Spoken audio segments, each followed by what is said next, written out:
In a town so small, it's barely on the map. There's an old inn that everyone talks about, but no one dares to visit. Some say it's cursed, others swear it's haunted, and those who are brave enough to venture near never return quite the same. One evening, a young traveler named Chris Curious, maybe too curious, decided to find out what all the fuss was about. He'd heard the stories, but who really believes in ghosts, right? The moment he stepped inside, the air shifted cold, thick, almost suffocating. The floorboards groaned beneath his feet like they hadn't seen life in years, or maybe something else was walking there too. He ignored it at first after all.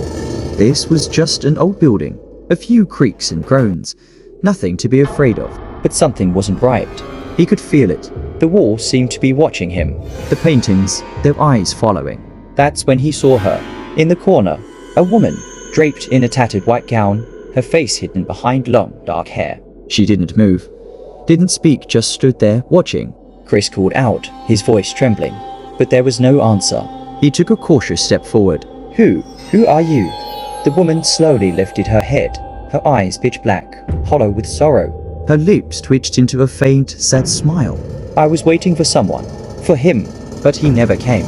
And now I wait for you. It hit him, then the smell of decay, like something long buried. He tried to move, but his legs, they wouldn't budge. His body frozen. She didn't walk.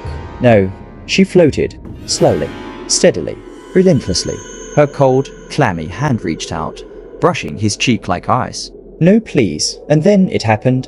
The darkness closed in, completely. They found the inn empty the next morning.